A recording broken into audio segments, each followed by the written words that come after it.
I'm going to show you how to make 6 to 8 servings of a hearty beef dinner in under 10 minutes. This pot roast is incredibly easy to make and is great for beginner level cooks. Let me first show you what you'll need. First, you'll need a slow cooker. You may know this as a crock pot. An Instapot would work too, you'll just have to reduce the cook time. And since I don't own an Instapot, I honestly don't know what that conversion ratio is, so it's best you look up a recipe for an Instapot if that is what you have. If you don't have a slow cooker, you can probably find one at a thrift store for very cheap, or a garage sale, or from a friend who's upgrading to an Instapot. That's where we got ours. You'll also need a cutting board and a knife. A chef's knife is preferable, but if you're a novice knife user, a cheap steak knife will do. I'll show you how to use both. For the more advanced version of this recipe, you'll also need a large skillet and a teaspoon of oil. If you're doing the easier version of this recipe, you won't need this. For ingredients, you'll need a 4-pound chuck roast. This is one of the cheapest cuts of beef. It's what burgers are made of. It's got a ton of flavor, but it can be tough, so slow cooking works very well with this cut of meat. This recipe will also work with a pork shoulder roast if you'd like. Aside from the beef, you will need salt, a small red onion, 4 cloves of garlic, a half a cup of white wine, a cup of broth, and I'm using homemade chicken broth here, but you can always buy canned or just use water or more wine if you want. A teaspoon of Worcestershire sauce, a teaspoon of mustard powder, a bay leaf, and 2 teaspoons of black peppercorns. Check the video description for a written recipe as well as alternatives for some of these ingredients. Really, the most important ingredients here are the salt, wine, and broth. And in a pinch, you can replace the wine and broth with water. It's just the more flavored ingredients you add, the more flavor your pot roast will have. A note before we begin. Once you put the roast in the slow cooker, it will take 10 hours to cook. So you're going to want to start cooking this roast either first thing in the morning before you leave for work, or the last thing in the evening before you go to bed. It's not the sort of thing you can whip up as soon as you feel hungry, so plan ahead. Now let's cook this thing. I'll start by showing you how to cut an onion. Every cook has their preferred method, and this is mine.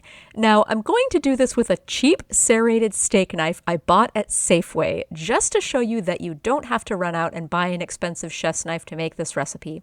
Firmly grip the onion with your non-dominant hand in the center. Carefully press the knife near the root end into the onion. Once it's penetrated the onion's skin, press downward and saw through it with your knife. Repeat this on the other end of the onion. Then peel off the skin. This might take a little while, but be patient.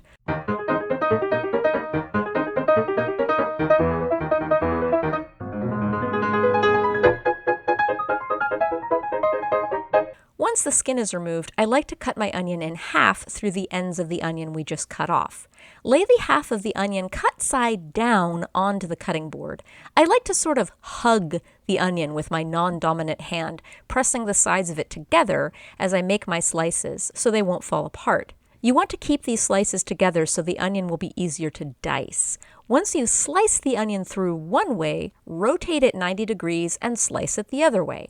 Take your time and really try to saw and slice rather than press down with your knife. Pressing down without making any back and forth motion will make you cry, trust me. Now, this isn't the best way to dice an onion, by the way. I'm just trying to show absolute beginners an easier and more accessible way of cutting an onion. I'm cutting the other half of the onion with a chef's knife here, just for comparison. Chef's knives are better for this, but only if they're sharp and only if you're confident in using one. So there's no shame in using a cheap serrated steak knife if you're a beginner. I did that for several years. Also, don't worry if your dice is uneven. It will be cooked until it falls apart anyway, so it really doesn't matter for this recipe.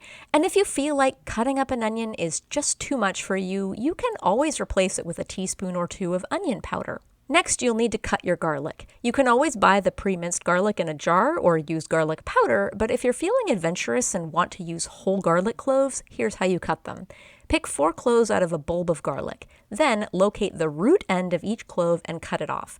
Next, lay the flat side of your knife against the clove so it's parallel to the cutting board and give the knife a whack with the palm of your hand. This will loosen the skin and make it easy to remove from the clove. Then just roughly chop it with a knife. Go to town, work out some frustrations. Then set the garlic aside. Anyway, now that the most difficult part of this recipe is done, let's put that diced onion into a cereal bowl so we have a nice clear cutting board to deal with our meat.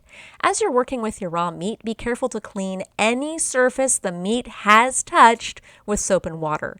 This includes your hands and anything your hands have touched after touching the raw meat. If you're doing the more advanced version of this recipe, at this point you'll want to turn the burner under your skillet to medium-high heat and add a teaspoon of oil to it.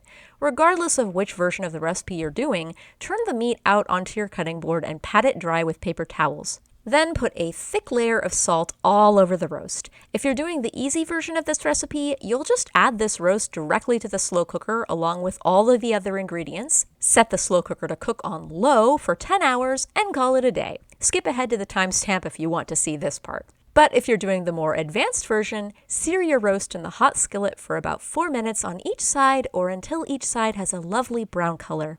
This extra step will give your roast more flavor, so I think it's worth the extra 15 minutes of cook time. But again, if it's too much work for you, it's perfectly acceptable to just chuck the roast into the slow cooker without browning it first.